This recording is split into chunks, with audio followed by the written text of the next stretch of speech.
श्री वृंदावन बिहारी लाल की जय। श्री कृष्ण चरितामृतम। श्री कृष्ण गोविंद हरे मुरारे, हे नाथ नारायण वासुदेव। श्री कृष्ण गोविंद हरे मुरारे, हे नाथ नारायण वासुदेव। हे नाथ नारायण वासुदेव, हे नाथ नारायण वासुदेव। श्री कृष्ण गोविंद हरे मुरारे, हे नाथ नारायण वासुदेव। श्री कृष्ण गोविंद हरे मुरारे, हे नाथ नारायण वासुदेव। श्री वृंदावन बिहारी लाल की जय। नंद यशोदा का दिव्य स्वप्न। यशोदा नंद राय अर्धरात्रि को उठ गए थे। यशोदा उठकर सोती हुई यशोदा जी को बड़े प्रेम से उन्होंने देखा था। अरे क्या हुआ? यशोदा जी भी उठ गईं। प्रसन्नता दोनों के मुखमंडल से झलक रही थी। पास घी का दिया टिमटिमा रहा है, उसी के प्रकाश में यशोदा जी का मुख दमक रहा था। ओह, क्या सपना था यशोदा। नंद जी बैठ गए थे। यशोदा जी को अभी भी देख रहे हैं। आप क्या देख रहे हैं? हंसी थी यशोदा जी। कुछ नहीं, सपना भी भला कहीं सच होता है? नंद जी ने स्वयं ही कह दिया।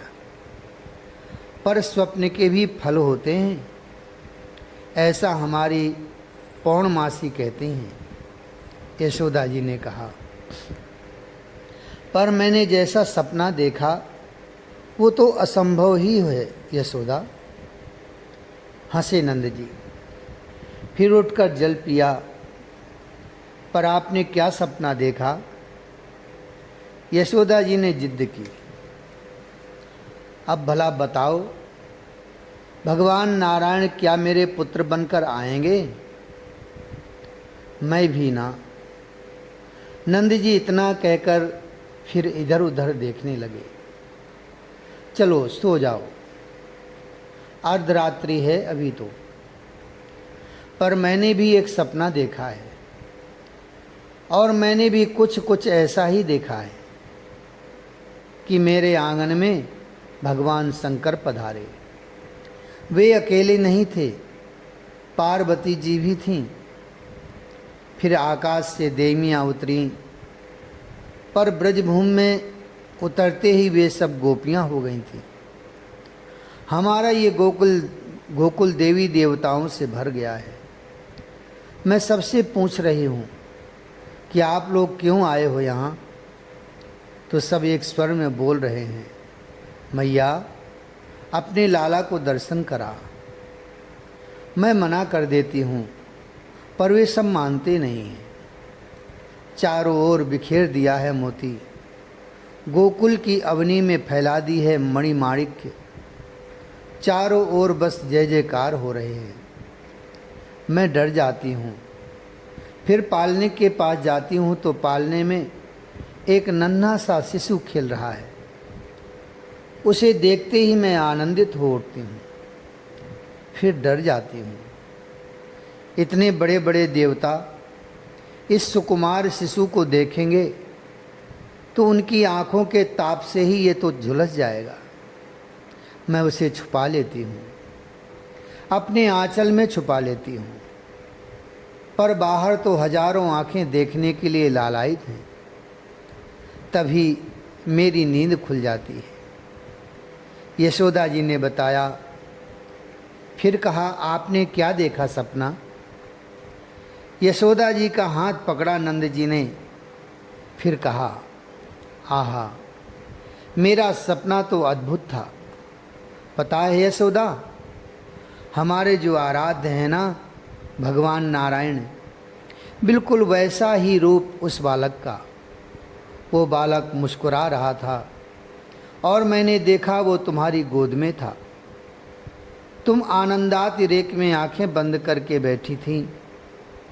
वो भीगा हुआ था, तुम्हारे वक्ष से दूध की धारा बह रही थी। एक स्वप्न को उस नन्हे शिशु ने, एक स्तन को उस नन्हे शिशु ने अपने मुख में ले लिया था। दूसरे स्तन को उसने मात्र पकड़ा था। वो मुख हटाकर कभी किलकारी मारकर हंस रहा था। नीलमणि सा वो बालक, उसके नेत्र चंचल थे। उसने मेरी ओर भी देखा, फिर हंसता हुआ दूध पीने लगा था। हे यशोदा, मैं कुछ समझ नहीं पा रहा कि ये हो क्या रहा है। तभी मेरे सामने साक्षात श्री नारायण भगवान प्रकट हो गए। मैंने उनके चरणों में प्रणाम किया तो उनकी वाणी मेरे हृदयाकाश में गूंजी। हे नंदराय, ये अनादि सिद्ध आपके ही पुत्र हैं। आपका संकल्प अनुष्ठान पूरा हुआ। बस इतना ही मैंने सुना। फिर भगवान नारायण भी अंतर ध्यान हो गए। मैंने फिर देखा तुम्हारी गोद में वो बालक अभी भी खेल रहा था। तुम्हें कुछ सुध नहीं थी। तुम आनंद में पूरी तरह से भीगी हुई थी। मैं तुम्हारे पास आया। बड़े निकट से मैं उस शिशु को देखने लगा। वो कभी मुझे देखता, कभी तुम्हें। फिर दूध पीने लग जाता। उसके देह से दिव्य प्रकाश निकल रहा था। उनकी घुंघराली अलकें मेरा मन जबरन मोह रही थी। हे यशोमती, मैं क्या कहूँ। मैं उस बालक को स्पर्श करना चाह रहा था कि मेरी नींद खुल गई। पर मैं सच कहता हूँ, नींद खुल तो गई थी, किंतु अभी भी मैं समझ नहीं पा रहा हूँ कि जो मैंने देखा वो सपना था या जागृत। मैं उसी सपने में खो जाना चाहता हूँ। क्या हमारे पुत्र होगा? तुम्हें क्या लगता है यशोदा? कुछ देर चुप रहने के बाद नंद जी ने यशोदा जी से सहज पूछा, हाँ होगा। मुझे अब विश्वास हो रहा है कि हमारे पुत्र होगा। नंद जी ने यशोदा जी को ये सुनते ही अपने हृदय से लगा लिया था। तभी हे तात विदुर जी, नंद जी के हृदय से वो दिव्य चैतन्य प्रकट हुआ और यशोदा जी के हृदय में जाकर विराजमान हो गया था। आइए देवराज, आप कैसे पधारे? ओह गणेश जी, मेरा परम सौभाग्य कि आपका आगमन हुआ। मुझे तो विश्वास ही नहीं हो रहा। आप कार्तिकेय जी हैं ना? मैं तो चकित हूँ। आपके चार मुख, आप ब्रह्मा जी लग रहे हैं। हे भूत भावन, आपने भी हमें कृतार्थ किया। धन्य हो गए हम। यशोदा जी गदगद हैं। समस्त देवी देवताओं से उनका आंगन भर गया है। इतना ही नहीं, ओह आराध्य मेरे, आप भी पधारे। चतुर्भुज श्री नारायण भगवान को देखकर यशोदा जी तो गदगद हो गईं। पर ये क्या? यशोदा जी का गर्भ तेज से भर गया है। ऐसा लग रहा है कि चंद्रमा ही मानो यशोदा जी के गर्भ में प्रवेश कर गए हैं।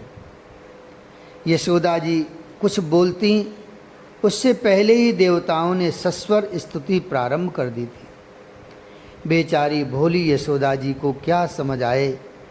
वो वैदिक भाषा की स्तुति देवता, महादेव, भगवान सब स्तुति कर रहे हैं, सबके हाथों में पुष्प हैं और वे सब प्रसन्न चित्त से दिव्य शब्दों का उच्चारण करते हुए पुष्प यशोदा जी के गर्भ में चढ़ा रहे थे। यशोदा जी के कुछ समझ नहीं आ रहा है। उद्धव विदुर जी को यह प्रसंग सुनाते हुए गदगद भाव से भर गए। हे तात विदुर जी, वो जो स्तुति की थी देवों ने, वो गर्भ की स्तुति थी। गर्भ हंसे स्वयं भाव में उद्धव, फिर बोले गर्भवास का दुख कष्ट अपार है और गर्भवास को आध्यात्मिक व्यक्तियों ने निंदनीय भी बताया है, पर धन्य है ये यशोदा जी का गर्भ जिसमें आज स्वयं अजन्मा जन्म ले रहे हैं। हे प्रभु, आप सत्य स्वरूप हैं। देव ने स्तुति शुरू कर दी थी। आप सत्य व्रत हैं, आप सत्य संकल्प हैं, आप ही सत्य हैं। आपको हम सबका बारंबार नमस्कार है। देवताओं ने पुष्प चढ़ाए, वे पुष्प यशोदा जी के उदर में आकर गिरे। यशोदा जी कुछ समझ नहीं पा रही हैं, वो कुछ घबराई हुई सी हैं। हे प्रभु, आपसे ही सृष्टि होती है, पालन आपसे ही होता है और संपूर्ण सृष्टि का संहार करने वाले भी आप ही हो। आप समस्त के आधार हैं। आपके चरणों में हम समस्त देवों का बारंबार नमन है। देवताओं ने फिर पुष्प छोड़े यशोदा जी के गर्भ में। यशोदा जी फिर घबराई। हे आदि पुरुष, आपसे ही ब्रह्मा की उत्पत्ति होती है, आपसे ही उत्पन्न नारायण सृष्टि का पालन करते हैं और संहार करने वाले रुद्र भी आपसे ही शक्ति प्राप्त करके संहार करते हैं। ऐसे समस्त आदि शक्तियों के भी मूल आपके चरणों में हमारा प्रणाम है। देवताओं ने फिर पुष्प बरसाए। यशोदा जी के कुछ समझ में नहीं आ रहा है कि ये हो क्या रहा है, पर मंगल हो रहा है, सब उत्सव पूर्ण हो रहा है, इतना तो समझ ही रही हैं ये भोली यशोदा जी। चारों ओर पुष्प ही पुष्प, सुगंध से भर गया है यशोमती का वो महल। आहा, दिव्य अद्भुत छटा बन गई है नंद गेहनी के महल की। यशोदा उठो, देखो ब्रह्म मुहूर्त का समय भी बीता जा रहा है। यशोदा जी को पौर्णमासी ने आकर जगा दिया था। ओह, यशोदा जी घबराई हुई उठी, चारों ओर देखा, ये पुष्प कहाँ से आए? पौर्णमासी ने यशोदा जी से पूछा। यशोदा जी कुछ कहती उससे पहले ही पौर्णमासी ने कह दिया, ये पुष्प पृथ्वी के नहीं हैं, ये पुष्प किसी दिव्य लोक के हैं। ये दिव्य सुगंध पौर्णमासी आनंदित हो उठी। हे ब्रजेंद्र गेहनी, तुमको क्या बताऊं मैं। यमुना के किनारे नंद राय बैठे हैं, उनको देखकर तो मुझे ऐसा लगा कि वो मनुष्य नहीं हैं, देवता बन गए हैं। क्या? यशोदा जी ने जैसे ही ये सुना, नंद जी देवता बन गए, घबराई यशोदा जी, दौड़ी यमुना जी के किनारे। अरे यशोदा, तू कहाँ भाग रही है अब? मेरे कहने का वो मतलब नहीं था, पौर्णमासी चिल्लाती रहीं। पर यशोदा जी घबराई हुई हैं। उन्हें डर लग गया कि कहीं मेरे पति चार मुख वाले ब्रह्मा न बन जाए। ये कहते हुए उद्धव हंसे। विदुर जी की भी सहज में हंसी छूट गई। फिर आगे क्या हुआ उद्धव? विदुर जी ने पूछा। तो उद्धव ने आगे का बात बताने लगे। सुनिए सुनिए। यमुना के किनारे नंद जी जहाँ बैठे थे, वहीं पहुँच गई यशोदा जी। ध्यान में मग्न है नंद जी। उनका मुखमंडल अत्यंत तेजपूर्ण हो गया है, परम शांत हैं इस समय नंद जी। यशोदा जी ने झट से जाकर उनका हाथ पकड़ लिया। अरे क्या हुआ, बड़ी घबराई हुई हो? नंद जी ने मुस्कुराते हुए यशोदा जी से पूछा। अजी देखो ना, मेरा मन आजकल बहुत घबरा रहा है। मैंने अभी एक सपना देखा कि बड़े बड़े देवता भगवान सब मेरे आंगन में खड़े हैं और हाथ जोड़कर कुछ बोल रहे हैं, फिर मेरे उदर पर फूल चढ़ा रहे हैं। और इसे मैं मात्र सपना कैसे कहूँ, क्योंकि पुष्प अभी भी हैं मेरे महल में। मैं तो घबरा गई। पर मैया, आप घबराई क्यों? मनसुख आ गया था। वो अपनी हंसी रोक नहीं पाया, हंसते हुए पूछ लिया, क्योंकि मनसुख लाला, देवता भी 4 मुख के, 5 मुख के, 6 मुख के, और वो लोग कुछ बुदबुदा भी रहे थे। मेरी तो कुछ समझ में भी नहीं आया। और फिर ऊपर से तुम्हारी पौर्णमासी माता आ गई। उन्होंने कह दिया कि तुम्हारा पति तो देवता बन गया। मैं और डर गई कि ले, मेरे पति अगर देवता बन गए तो मेरा क्या होगा? मैया, तू भी देवी बन जाना। हंसा ये कहते हुए मनसुख। मेरी ओर से ये कमल पुष्प ब्रजेंद्र गेहनी के गर्भस्थ शिशु के लिए। ध्यान से उठ गए थे ऋषि सांडिल्य। उन्होंने भी ध्यान में कई चमत्कार देखे थे। तो यमुना से एक कमल पुष्प तोड़ लाए, चढ़ा दिया, मुस्कुराए, बड़े प्रेम से नमन किया यशोदा के गर्भ को। पर यशोदा जी के कुछ समझ में नहीं आ रहा कि ये हो क्या रहा है। नंद जी आजकल आनंद में ही डूबे रहते हैं। अकारण आनंद छाया रहता है नंद जी के हृदय में। पर यशोदा, ये तो मैया है कन्हैया की, बाबरी मैया। ये भी संस्कार होता है, सीमंत संस्कार, जब गर्भ का बालक 6 महीने का होता है। उद्धव जी ने कहा, पति पत्नी को उसके गर्भस्थ शिशु की रक्षा का वचन देता है। इतना ही नहीं, अपनी पत्नी से वो पूछता है कि तुम्हें जो चाहिए मांगो, मैं दूंगा, क्योंकि तुम मेरे वंश को जीवन प्रदान कर रही हो।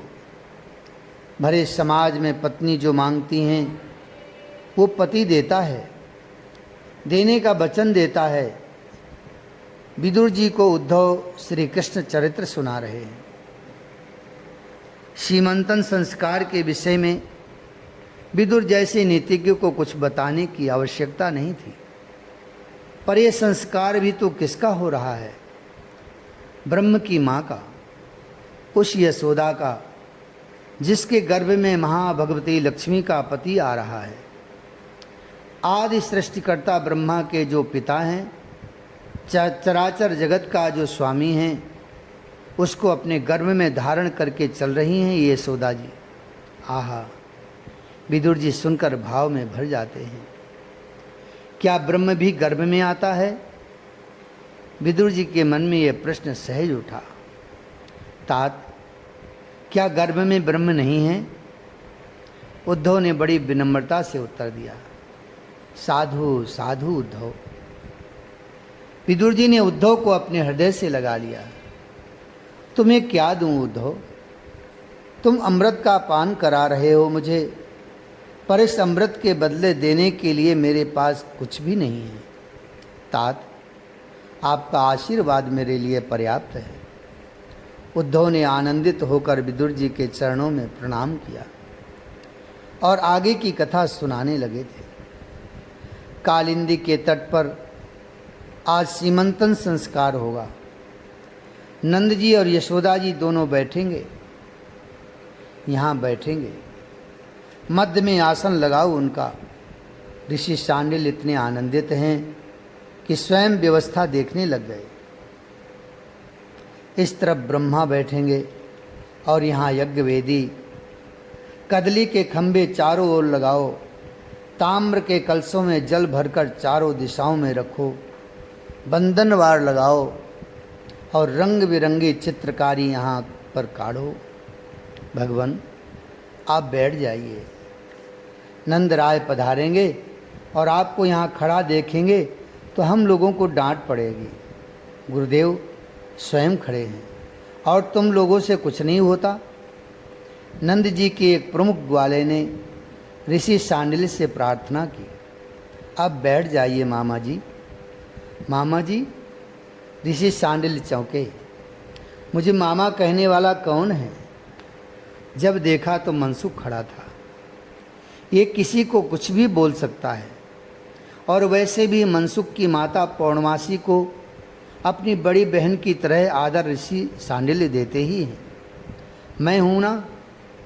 मनसुख को देखकर कितना भी गंभीर व्यक्ति क्यों ना हो, हंस ही देगा।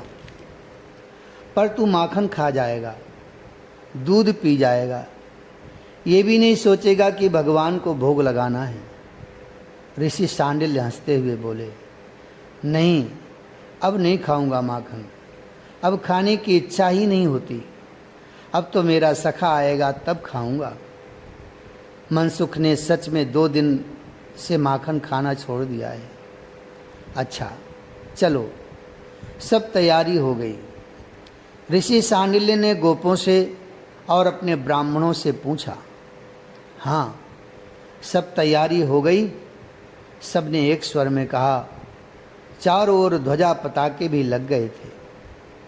अब अपने पुरोहित के आसन पर ऋषि सांडिल्य विराजमान हुए और प्रसन्न चित्त से चारों ओर देख रहे थे। जी चलो, ऋषि सांडिल्य ने बुलाया है आप दोनों को। मुहूर्त भी बीता जा रहा है। रोहिणी ने आकर ही यशोदा जी को कहा था। उनकी गोद में उनका बालक दाऊ था। दाऊ को देखते ही यशोदा जी दुखी हो जाती हैं। 8 महीने होने को आए इस बालक के जन्मे पर यह बालक बोलता ही नहीं है। कुछ नहीं तो माँ, मैया, बाबा, अरे बालक कुछ तो बोलता है। हे भगवान, कब बोलेगा ये? जी बस आकाश की ओर ही देखता रहता है। चलो, कुछ बोले नहीं, पर कम से कम रोना तो चाहिए। ये तो रोता भी नहीं है। हाँ, खिलखिलाता है जब जीजी आप इसे अपनी गोद में लेती हो, और दूसरा मनसुख जब इसे दाऊ दादा कहता है। माँ की समय में तो बस ऊपर की ओर ही देखता रहता है। दे मुझे, दे रोहिणी, मैं लेती हूँ तेरे लाला को।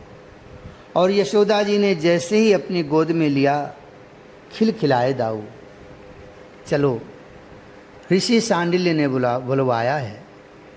कह रहे थे कि मुहूर्त बीता जा रहा है। नंद जी सज धज कर तैयार होकर आ गए थे। यशोदा जी को देखा तो बोले, क्या बात है, तुम्हारे मुखारबिंद से तो जब देखो तब प्रकाश ही निकलता रहता है। दिव्य लग रही हो यशोदा तुम तो। अजी आपको भी ना इस बुढ़ापे में भी रसिकता सूझ रही है। यशोदा जी शर्माते हुए कहती हैं, अपने पति नंद जी से कहती हैं, अब चलिए, वहाँ देरी हो रही है। रोहिणी के साथ अन्य यशोदा जी की जेठानियाँ भी आ गई थीं। भाभी दूर से ही चिल्लाते हुए आई है। लो, नंदा जी और सुनंदा जी भी आ गईं। भैया, पहले तो अपने भैया नंद जी के गले लगीं, फिर भाभी के। अब यहीं रहना बस 2-3 महीने की बात है। नंद जी ने अपनी बहनों से कहा, भैया अब तो 9 लखा को हार लेकर ही जाऊंगी। ये कहते हुए दोनों बहनें हंसी। नंद जी और यशोदा जी भी खूब हंसे। अब चलिए, वहाँ देरी हो रही है। एक ग्वाले ने आकर फिर कहा तो सब लोग सज धज कर यमुना के किनारे चल दिए थे। वैदिक मंत्रों से पूरा मंडप गूंज उठा था। पवित्र धूम्र से महक उठा था वो यमुना का पुलिन। महर्षि ने स्वयं स्वस्ति पाठ किया। सविधि समस्त देवताओं का पूजन कराया। उस बेला में माता पौर्णमासी भी आईं और नाचने लगी। मनसुख ये सब देखकर बहुत प्रसन्न था। सभी ग्वाले आज आनंदित की अतिरेकता में डूबे हुए थे। गोपियाँ सुंदर सुंदर गीत गा रही थीं। मणि माणिक्य से भरे थाल नंद जी ने मंगवाए। समस्त ब्राह्मणों को दान दिया। गौ दान, गौ के सींग को स्वर्ण में मढ़कर, खुर को चांदी से मढ़कर ब्राह्मणों को हजारों की संख्या में गौदान किया। ब्राह्मण मना कर रहे हैं, हे नंदराय, आपने बहुत दिया है, बहुत हो गया। पर नंद जी मानते नहीं हैं, देते जा रहे हैं, दान महामना बनकर कह रहे हैं। तभी नंद जी ने जब ऋषि सानिल के चरण छुए तब एक प्रश्न किया, हे भगवान, पुत्र या पुत्री? नेत्र बंद हो गए ऋषि सानिल के ये प्रश्न सुनते ही। कुछ देर में ऋषि की वाणी गूंजी, शक्ति और शक्तिमान अभिन्न होते हैं। परात्पर परम पुरुष अपनी शक्ति से कभी अलग रह ही नहीं सकता। ऐसी रहस्यपूर्ण बातें नंद जी कहाँ समझते। हाँ, उस समय माता पौर्णमासी हंसी थी ऋषि की ये बातें सुनकर। हाँ, मनसुख भी ताली बजाकर हंसा था। उसी समय बरसाने के मुखिया बरसभान जी पधारे। नंद जी ने उठकर उनका स्वागत किया। दोनों गले मिले। उनकी पत्नी कीर्ति रानी यशोदा जी से मिली। हे नंदराय, अब आप सीमंतन संस्कार के अनुसार अपनी अर्धांगिनी यशोदा से पूछिए कि उनकी कोई कामना है। यशोदा जी की ओर नंद जी ने देखा। यशोदा जी शर्मा गईं। बगल में कीर्ति रानी बैठी हैं। उन्होंने कहा, नंद रानी, आपकी जो इच्छा हो बोलिए। हंसी यशोदा जी और कीर्ति रानी के कान में कहा, क्या इच्छा बताऊं? मेरी तो इच्छा होती है कि मिट्टी खाऊं। मेरी तो इच्छा होती है जब सहस्त्र गौ में चढ़ने के लिए जाती हैं और सांझ को लौट कर आती हैं, तब मैं उनका दर्शन करूं और उनके चरणों में अपना मस्तक रख दूं।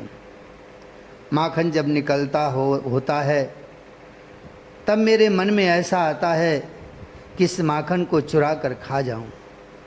ये कहते हुए यशोदा जी बहुत हंस रही थी। कभी कभी मेरी इच्छा होती है मटकी जो खाली है उसे फोड़ दूं, नाचूं, उछलूं, गाऊं। यशोदा जी कीर्ति रानी के कान में ये सब कह रही थी और खूब हंस रही थी। सब देख रहे हैं और इन माताओं की प्रसन्नता का सब सुख लूट रहे हैं। मैया, और जगह मैया के गुण लाला में आवे, पर यहाँ तो लाला के गुण तो में आ रहे हैं। मेरे पेट में माखन चोर आए गए हो है। मनसुख ये कहते हुए खूब हंसा था। जय जय श्री राधे, जय जय श्री राधे। श्री कृष्ण गोविंद हरे मुरारे, हे नाथ नारायण वासुदेव। श्री कृष्ण गोविंद हरे मुरारे, हे नाथ नारायण वासुदेव। हे नाथ नारायण वासुदेव, हे नाथ नारायण वासुदेव। श्री कृष्ण गोविंद हरे मुरारे, हे नाथ नारायण वासुदेव। श्री कृष्ण गोविंद हरे मुरारे, हे नाथ नारायण वासुदेव। श्री कृष्ण चरितामृतम की जय हो। श्री यमुनारस रानी की जय हो। श्री गिरिराज जी महाराज की जय हो। श्री वृंदावन बिहारी लाल की जय। जय जय श्री राधे श्याम, जय जय श्री राधे श्याम, जय जय श्री राधे श्याम।